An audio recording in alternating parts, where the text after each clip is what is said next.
This is Kentucky's Voice Radio, covering the latest state and local issues with Tom Fallbush, Bob Scott, and Jim Waters. And welcome everybody to Kentucky's Voice here on this Freedom Friday, our special Independence Day edition. I'm your host, Bob Scott. Today, we're taking the time to actually reflect on what makes America truly exceptional. Faith, freedom, sacrifice, and strength. Folks, if you haven't figured it out yet, we live in the greatest country on the face of the planet. We're not perfect, but I do love our nation, and where God has blessed us so many times. And joining us again today is someone who understands sacrifice firsthand. He's seen it. Michael Burns is a combat veteran with over 18 years of service in special operation forces and special warfare communities. He was on our show yesterday. He was so good we wanted to bring him back and do a whole show with him. And his service includes 14 years in the United States Air Force as a tactical air control party joint terminal attack controller. That's a mouthful, commonly called JTAC. And more than 4 years in a government role outside the Air Force. He served in Iraq and Afghanistan. He's seen combat up close and personal, coordinating close air support in some of the most intense combat environments on the face of the earth. He now continues his work in defense and joins us today from Navarre, Florida, where he also hosts an incredible podcast called the number one Mike Out. Michael, just welcome back. I just want to thank you again, first and foremost, especially on this July 4th, for your service to our great nation. And again, welcome back to Kentucky's Voice. Well, thank you for having me again. I do appreciate it, and I appreciate the support. And what a great thing to be doing on this awesome 4th of July. Happy 4th of July to all. The sounds of freedom are ringing right now because where I live butts up against the firing ranges where the AC-130's impact zones are. And so we, sometimes I think it's people knocking on the door and it's the boys and the girls getting after it up there. So, man, you couldn't have a better backdrop. No, that's incredible. And what a place to live. That's honestly, that's one of our favorite parts of the country, Caroline, and the boys and I would love to come down there. And you know what? We may need to plan a trip down there in the near future. Absolutely. Come on. Let's begin with something that we did cover in yesterday's program, which sparked a lot of response from our listeners. Your viral video with social media influencer Nick Shirley. And when I say viral, to date, I think there's anywhere from 15 to 16 million likes or responses across all social media platforms to this video. And what's incredible about this video, it was random. You were in Salt Lake City, downtown. Some young guy comes walking up to you and says, "Hey, can I ask you a few questions?" And it was just pretty amazing. And like I say, you responded. And the most really cool thing about this was done literally 3 days before the actual bombardment and strikes of Iran happened. And I'd like to go ahead and play that clip again. Play clip number 1, please. Or with Iran? No, not a chance. What do you think should happen? Precision strikes, just precision strikes, get rid of any ability for them to have a nuclear weapon, but no boots on the ground, never again. Countries like Iran, you can't allow them to obtain any sort of a high enriched uranium to make a weapon. If they want to have nuclear energy, that's another thing, but highly enriched uranium isn't meant for nuclear energy. That's only meant for one purpose and one purpose only, and that's to make a bomb. How dangerous are these people over there in those parts of the world? The people of Iran are great people. If you look at Iran in the 70s and the 80s, it was very much like any other country, first world country. But with the Ayatollah and with the extremists, taking away women's rights and education, they went backwards instead of forward. They damned themselves a little bit. The people are fine. It's their leadership that needs an adjustment. And should the United States go after that nuclear weapon that they are apparently building? 1,000%. Yeah. You would support them going into the war? Yeah, I would. It wouldn't be a war, so it's not a war. So say they did enter into this war, how long do you think this would last? Do you think it'd be one missile, one bomb, and it's over? I think, well, it's never just one bomb. I think if you're looking at, it'd be a tiered precision strike, so it'd happen in phases, but it wouldn't be something like Bush's, coin fight, the counterinsurgency fight with Iraq, Afghanistan for 20 plus years. It wouldn't be a continuation of that. I think Trump would live up to his word of it being just, hey, we're just going to strike this and that's that. I don't like the fact that we have to get involved in stuff like this, but when you have a country like Iran who potentially they're working diligently to try and get a bomb, that's scary. That should be scary for any American or anyone in the Western world. You said something there. It's not a war. It's not boots on the ground. It's a strategic precision strike, which, despite what most on the left would say, and unfortunately even some on our side of the fence, a few, not many, that's a violation of the Constitution. And I've said this time and time again, and I'll say it again. Quite frankly, when it comes to our military, and especially when they have to do something like what President Trump did, I really don't want our Congress to know, because we know that there's a lot of loudmouths there that would run as quickly as they could to a microphone, pick up a phone and make a phone call. And honestly, when they would do that, that puts our guys in harm, our guys and women in harm's way.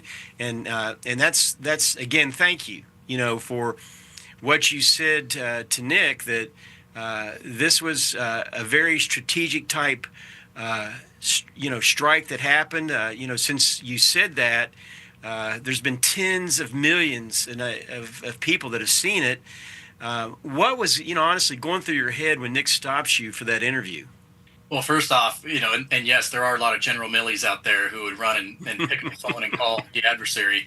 But what was going through my head when he walked up was that Nayeli, my girlfriend, she kind of went off to the side because she didn't want to be in view of the camera. And I was, I had no idea what he was going to come at me with. And so the moment he said, broke out and was like, hey, Iran, I'm like, oh, here we go. Here he is approaching this hippie looking dude with a an Everlast stock fanny pack. And, and then I go off, on the one route, and I don't view myself as this side or that side. I view myself as an American and yeah, what is best for America. And we're all opinionated on that. But when he was approaching me, I was like, this is my opportunity to, get at least some sort of message out that this isn't doom and gloom. It's not World War III. It's not going to be that, because nobody wants to go to war with the United States. If that were the case, we'd be at war, Good point. And again, the dynamic of war, yes, is shifting with different types of warfare and things like that. But right now, don't you feel so much, patriotic, so much more patriotic this time around than we were just a year ago? Absolutely.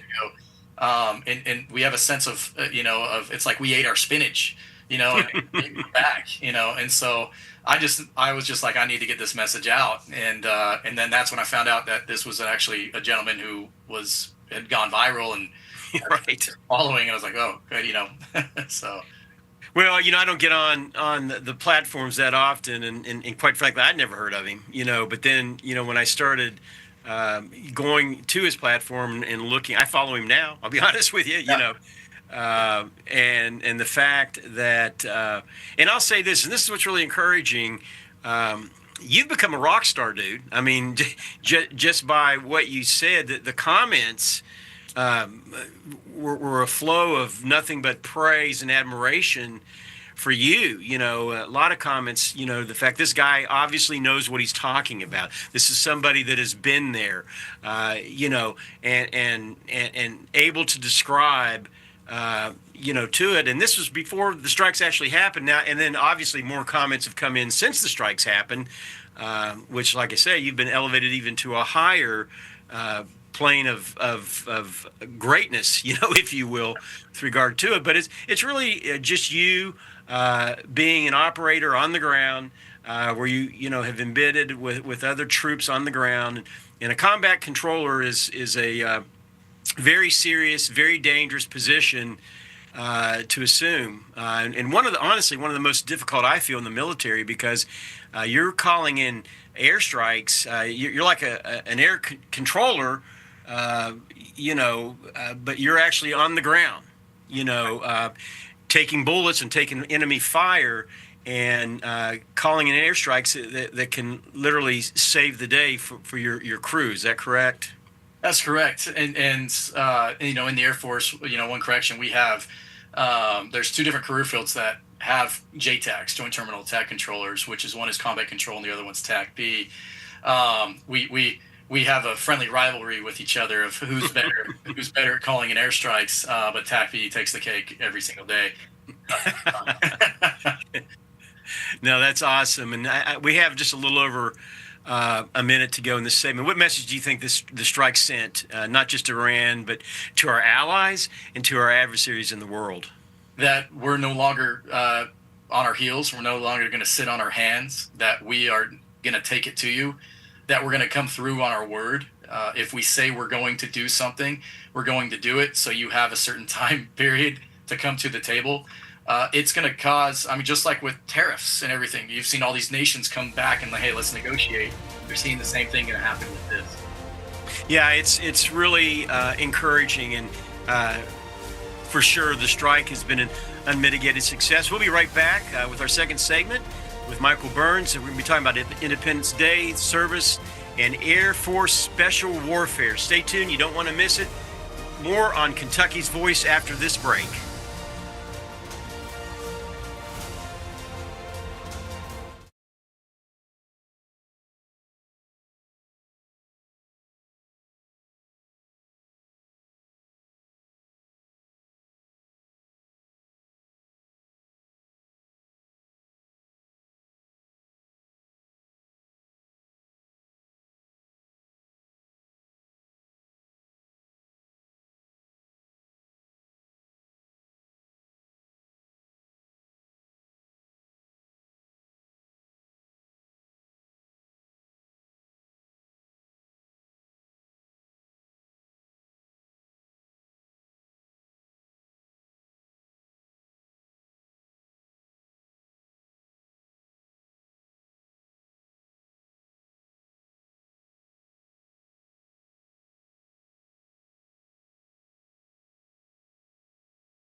Now, back to Kentucky's Voice Radio, online at kyvoice.org.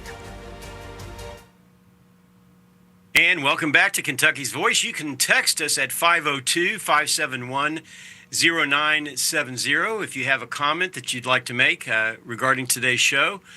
If you'd like to support Kentucky's Voice, we also invite you to do so by going to our webpage at kyvoice.org. Again, that's kyvoice.org.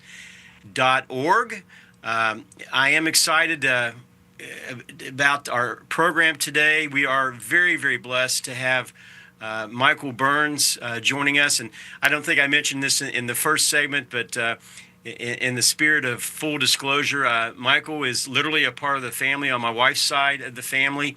Even though, unfortunately, I've never met Michael in person. I feel like I know you, Michael, just by posts, and we've communicated on Instagram many times, down through the years. But it was absolutely incredible when I saw you pop up on that viral video, and I told Caroline, I said, that was amazing. And she said, yeah, she said, you need to get him on the show. And I said, I'm already thinking that, and we've had that discussion several times because, again, I know your background is absolutely amazing. What's involved with going through, that whole process, and today we're talking about freedom and, honoring those who protected it, someone like you. And it's just exciting to see that on this July 4th, that we can have a talk, about the journey and the warriors who are out there fighting for us, fighting for our freedoms on the front line. So, the old saying, freedom isn't free. There is a cost, there is a sacrifice. And again, I'm so appreciative of President Trump and the way he handled this. I dare say that in the past, had another president been sitting in the office and made the decision to do what happened in Iran, I would think that there probably would be boots on the ground. And whenever that happens, American lives are being lost. And no American wants another Vietnam. They don't want another, Iraq. They don't want another Afghanistan, and especially the way Afghanistan ended. It was a total disaster the way it ended by the Biden administration. So it is so encouraging to see that. In fact, I have a clip I threw together real quick. I think it's clip 2, guys. I want to share about how the Iranians, and I'm talking about the Persian people, the normal people that aren't being controlled by the mullahs and the totalitarians, how they feel about what happened. And of course, in this video, they know the United, and I've seen other videos celebrating the United States, but they're specifically talking about Israel in this video. And if we could go ahead and play that clip, I'd appreciate it. You're broken down and tired.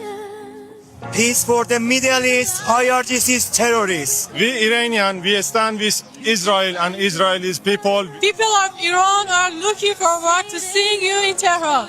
We stand together forever. We love you. ما باید دست در دست همدیگه بدیم و رژیم جنایتکار جمهوری اسلامی. I need all heaven at hand. Thank you so much. Thank you for supporting the Iranian people. I love you, your people, Israeli people. We can together get rid of them and make a better world for both Iranian, Israeli and all people in the whole area. Long live Iran, long live Israel. Love you, Israel people. Love you so much.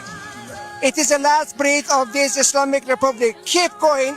Iranian stand with you. Iranian people are with the Israelis. We prove it all the time. We support Israel. This is a message from the Iranian people, inside and outside Iran. We love you. We are not the Islamic Republic, and Islamic Republic doesn't representing us. We will soon see each other in Tel Aviv and in Iran. We have not had a man walk up to a building with a... Yeah, that was an incredibly moving video of really seeing, taking the veil off, raising the curtain, much like a Wizard of Oz moment where you're peeking behind the curtain and seeing how, and you said this on your video that you did, that again, the impromptu video that has garnered millions of views, you said, there's not a problem with the Iranian Persian people, that they're good people. They have suffered much in the 40 plus years that totalitarian regime has controlled them. And what are your thoughts about this, especially after seeing that video?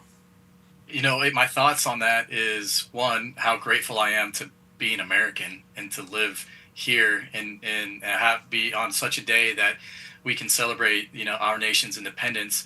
And, that's a very patriotic video for Iran and the Iranians, because, they're it's showing that their people, are, they're one, and they're wanting to be, essentially free of, the radicalized regime.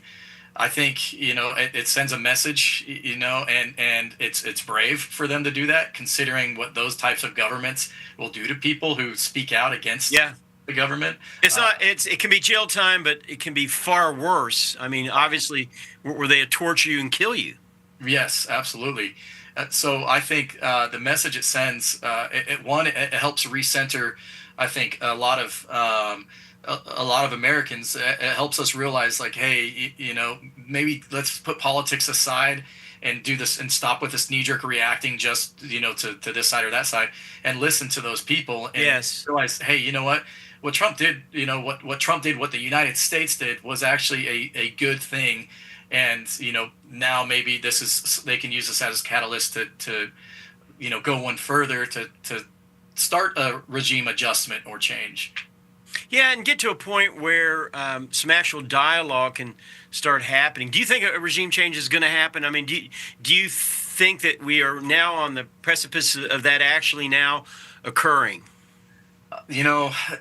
I would like to say yes, but Trump is he's a very diplomatic man as well. And with Iran, if they are serious about coming back to the table, I think he makes a good deal, in that regard that benefits both sides. I don't know if part of that deal would be, hey, you guys need to switch governments, because now all of a sudden that turns into the U.S. is trying to influence another government to change and or is inciting a civil war or anything like that. So it's real finite with how to handle that. I would like for there to be a change. Do I think there's going to actually be one anytime real soon? No. But I do think you see an adjustment in maybe the way the Ayatollah and that regime govern its people. They might maybe loosen up a little bit. Yeah, and there's a real danger, too, when you start making steps towards doing. In fact, quite frankly, we've had a bad history of that, and I'm talking about the United States. Trying to go in and do something that's not organic in nature, but it's basically set up, and people aren't dumb. Especially the people that live in that country.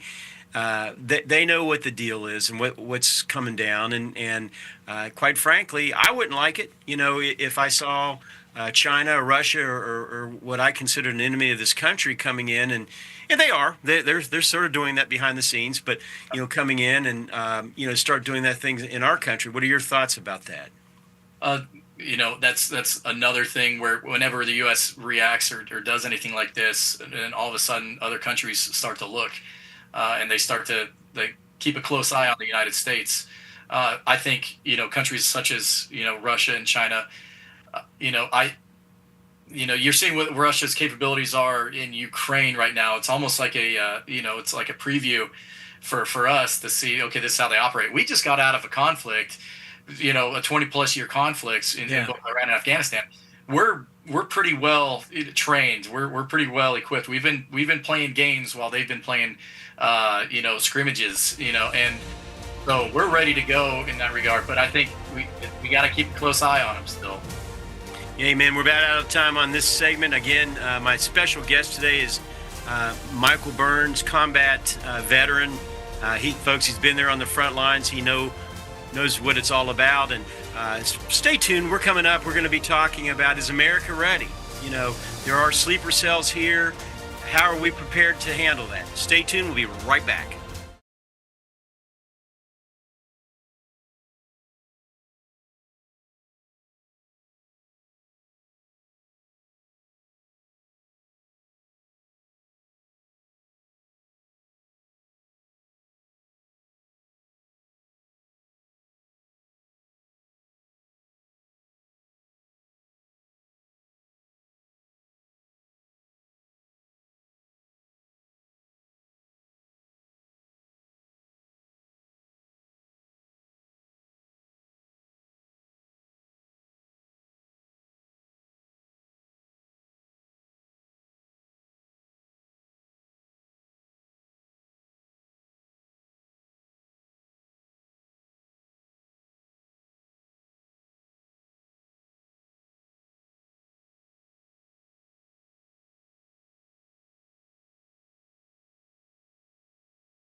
Now, back to Kentucky's Voice Radio, online at kyvoice.org. And welcome back to Kentucky's Voice. You can join in the program by texting us at 502-571-0970 with your questions. My special guest today is former combat veteran and current podcaster Michael Burns. Now let's talk about a topic that does not get enough honest conversation, and that's the threat of sleeper cells to our country and how Americans can be better prepared for real threats right here at home.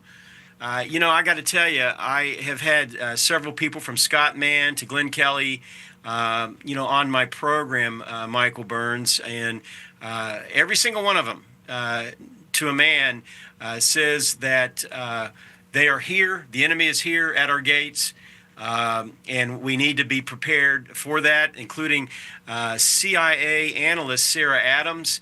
In fact, I have a clip from her I'd like to play and get your response to it. Please play clip 5.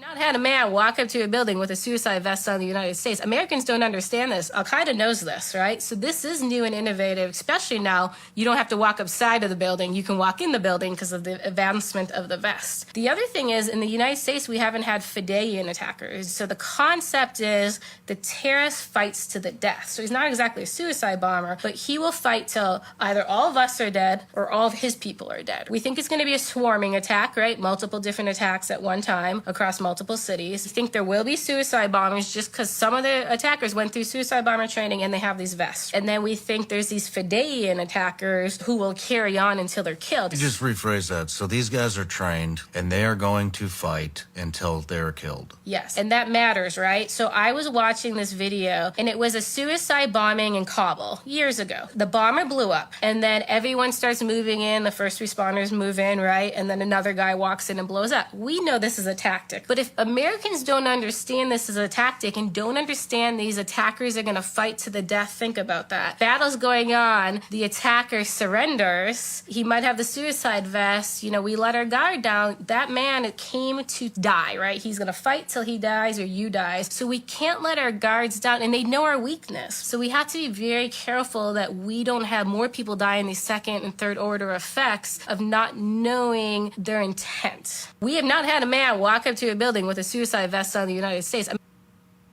course, that was Sarah Adams on the Sean Ryan show, who is himself a former CIA operative, but also a Navy SEAL. And they have been shouting it from the rooftops for quite some time, as well as some of the other folks. I know Scott Mann was on my program about a year ago and saying it then. He was in a group of other special operators that he was leading a meeting. There was about 1,000 of them there. And he said, hey, I want to ask a question. How many of you all think that our homeland is going to get hit with a terrorist strike? He said, if you feel that that's coming, raise your hand. He said every single hand in that room went up, and pointed towards that. And I'm not saying that to put us in a position of fear. For we know the Bible says that God hasn't given us a spirit of fear, but one of power, love, and a sound mind. But it also says that we're to be wise as serpents, yet gentle as doves, and keep ourselves out there vigilant and have our eyes open and not closed, and know that there are people, awful people in this world that will do anything. Here we are on July 4th talking about our freedoms and how blessed we are. And you said it earlier, you're blessed, we're blessed, I'm blessed to live in the United States of America, the greatest country on the face of the planet. And to know that there are evil, demonic forces that want to bring this great nation down. What are your thoughts, Michael? Well, you couldn't have said it better. And I believe Sarah's 100% right, where these, there's, with the advancements or the changes in terrorist tactics, you said sound mind. We being of sound mind, Americans really need to be, very hyper vigilant and head on a swivel. And again, like you said, that's not to be fearful, but it's just to mind your surroundings and know your surroundings.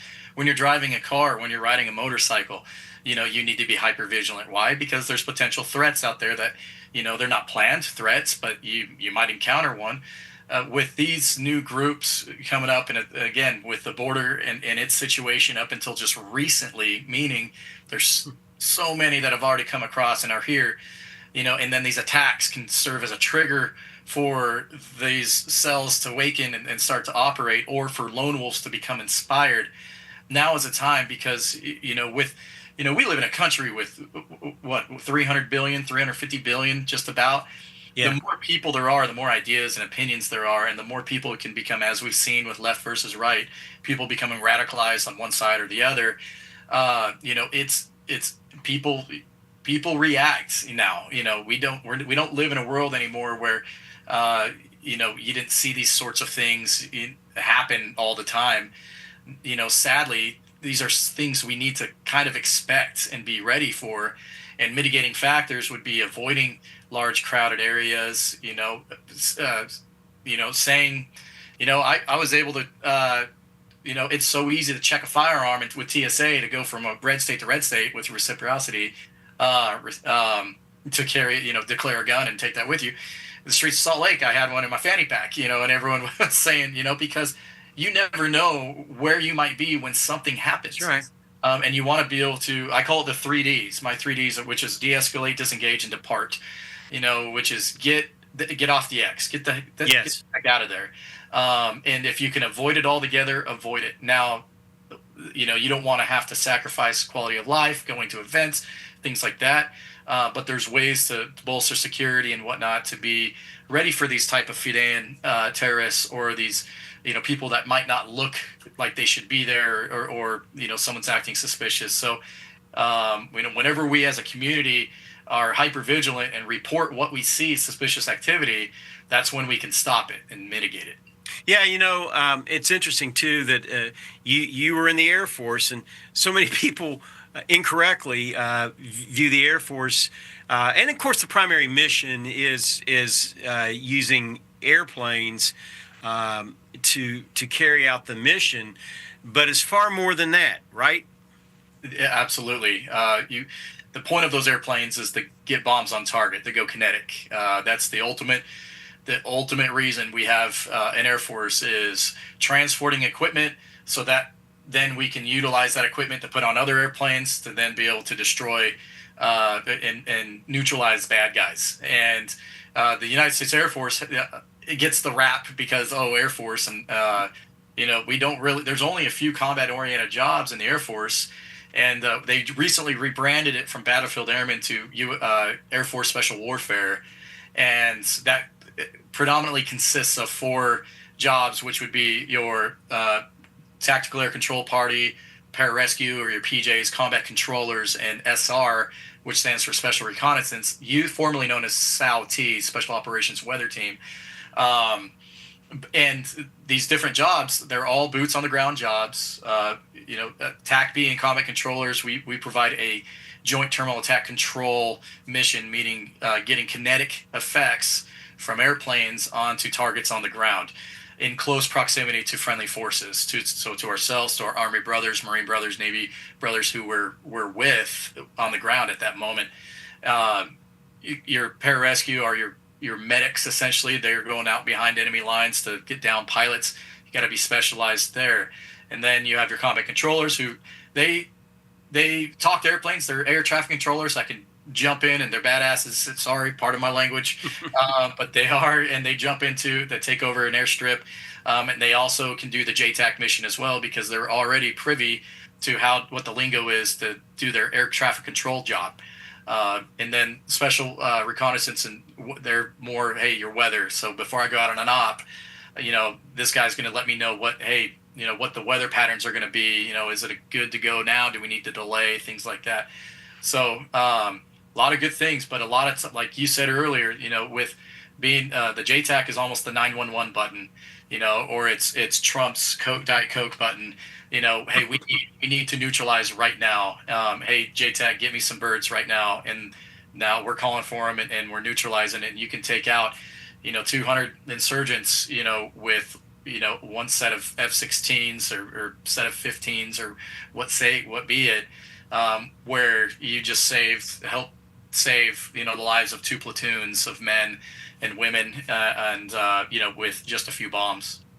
Yeah, and it really is the great equalizer that I know the enemy fears, that can come in and and I know that my own son is doing a lot of stuff with regard to security forces and some of the missions involved with that, and it definitely is more almost like an infantry type position. Right. In many respects, to what they do. So for those of you out there that thinks that the Air Force just flies around dropping bombs, way more to it than that.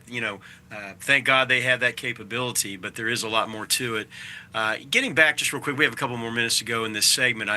Getting back to the terrorist question, what can the everyday American do to prepare both physically, mentally, spiritually for potential attacks or unrest here at home?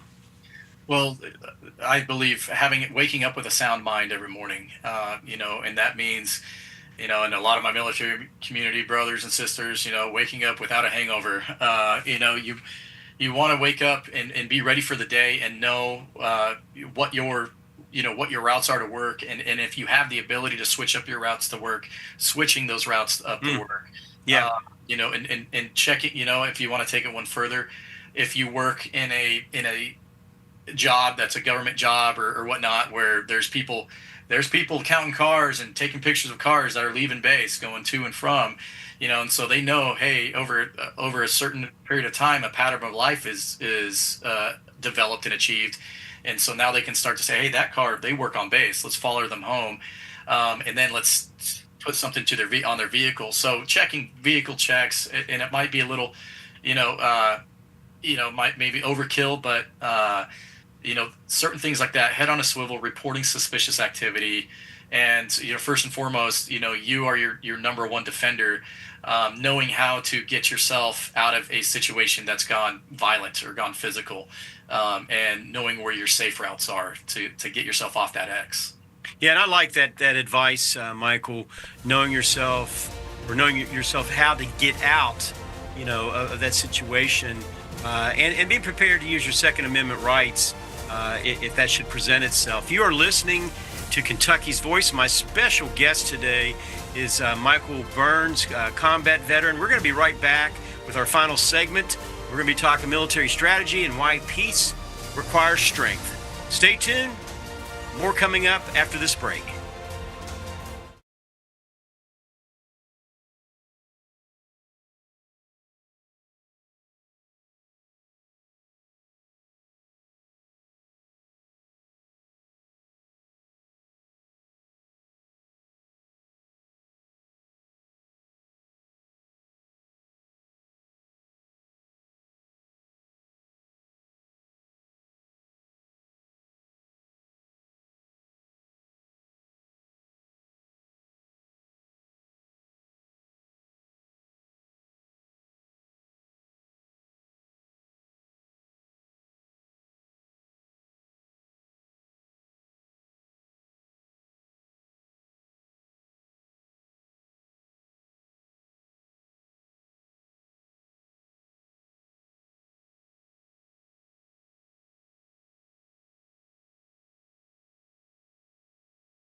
Back to Kentucky's Voice Radio, online at kyvoice.org. I just want to tell you that America is the greatest place on earth. I absolutely love that clip. It's a lot longer than that, folks. But for copyright purposes, we're not allowed to really share anymore. But I absolutely 100% agree with President Trump that America is the greatest country on planet Earth, and we are blessed as a nation to live here. Fortunate enough to have been born here, and we're blessed that He is now leading us. Thank God that we have someone that gets it, understands the importance of what it takes to keep America strong and keep America safe. My special guest today has been combat veteran and podcaster Michael Burns. And as we really close out the special Freedom Friday, July the 4th, let's step back and look at the broader picture. The world feels increasingly unstable with rising threats from Russia, China, and Iran, and it's clear there's been a troubling absence of strong leadership on the global stage until President Trump, again, by God's grace, was reelected back in November. What is your feelings right now, Michael, as to where we're at as a nation, but also we're a nation that leads the world? How do you see this all coming together? I mean, obviously, we've seen President Trump making deals. He wrote a book about it, The Art of the Deal. And he has an amazing ability to stand firm in the face of immense criticism and pressure, and stand firm in what he's going to do. And we're now seeing where everybody was screaming bloody murder about the tariffs, which, quite frankly, I was in favor of, myself, when he came out with them. But a lot of experts, in quotation marks, were saying, man, this is going to absolutely wreck our economy, including at least one of our own United States senators as well. And, well, I'll say both of them, we're coming out against the tariffs. But guess what? Lots of people are doing a 180 as the, I guess, the receipts are coming in, and we're seeing that his stand on the tariffs, including a very well-known economist who openly criticized President Trump, he's backtracked. He said, I was wrong. We're not seeing runaway inflation. We're seeing our nation coming to a degree of stabilization for the first time in at least the last 4 years. It's encouraging. What are your thoughts? Well, I think it was a blessing in disguise, as crazy as it might sound, that we didn't get Trump's consecutive, but we got Trump twice.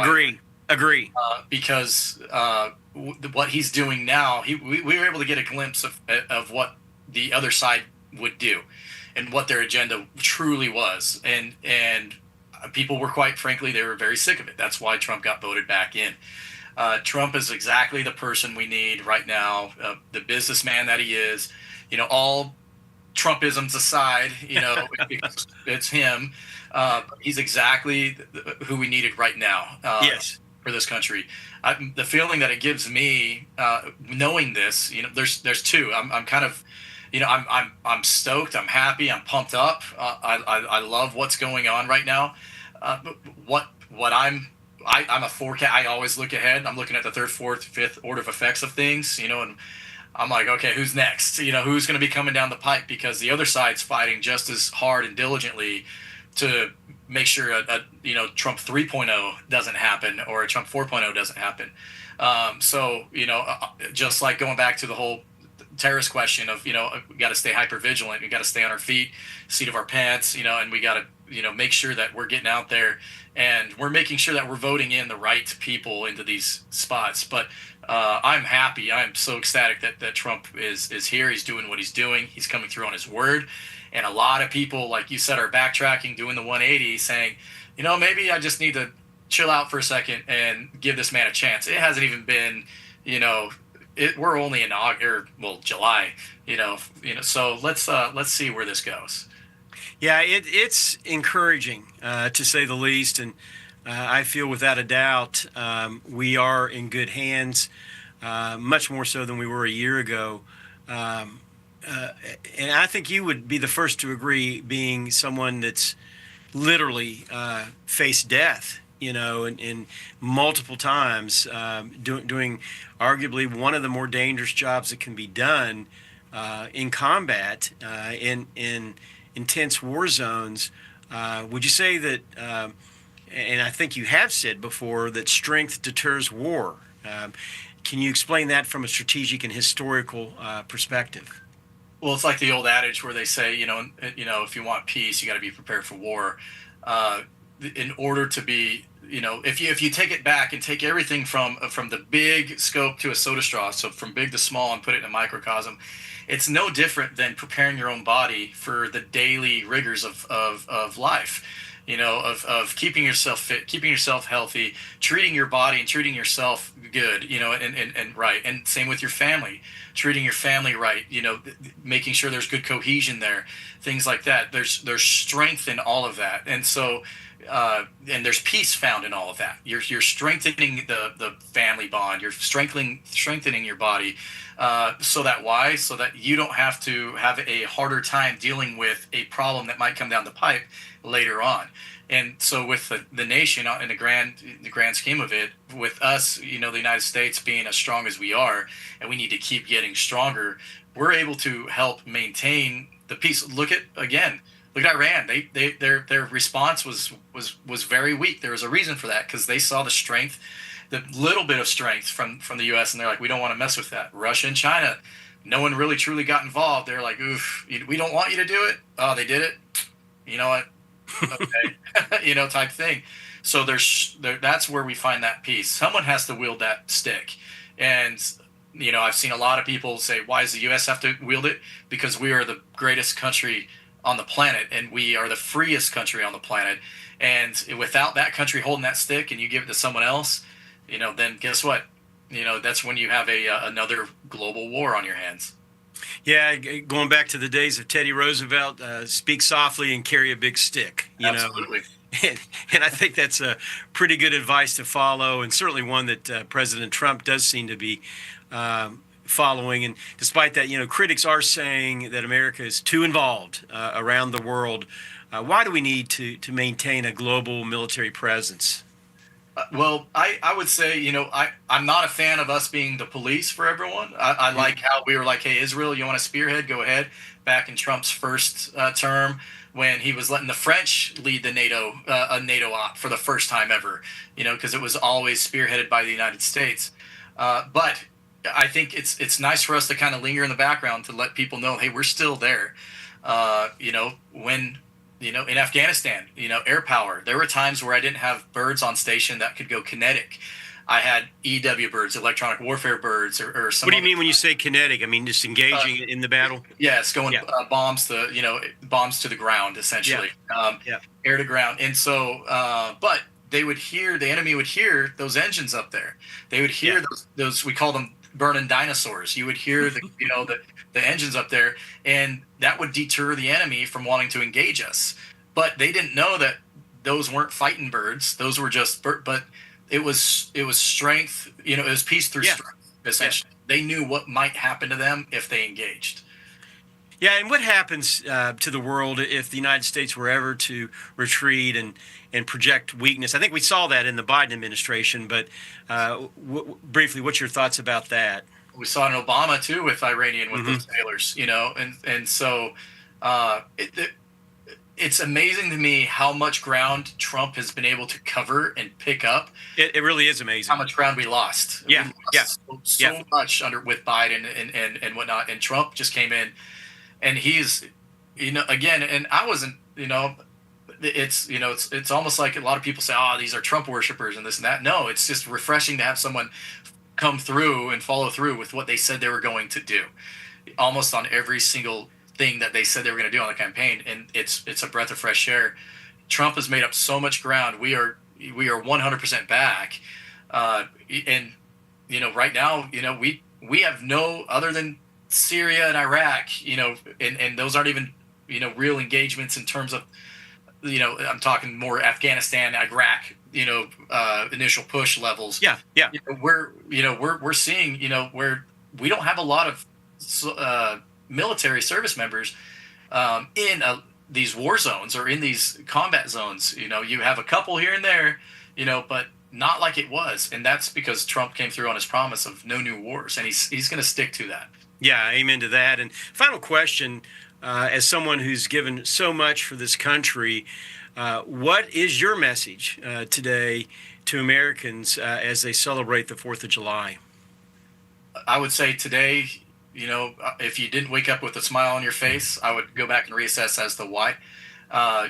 You should be grateful to be an American, because we are a nation of opinions, and we have the ability and the free expression of those opinions without any sort of repercussion or consequence coming down from anywhere else.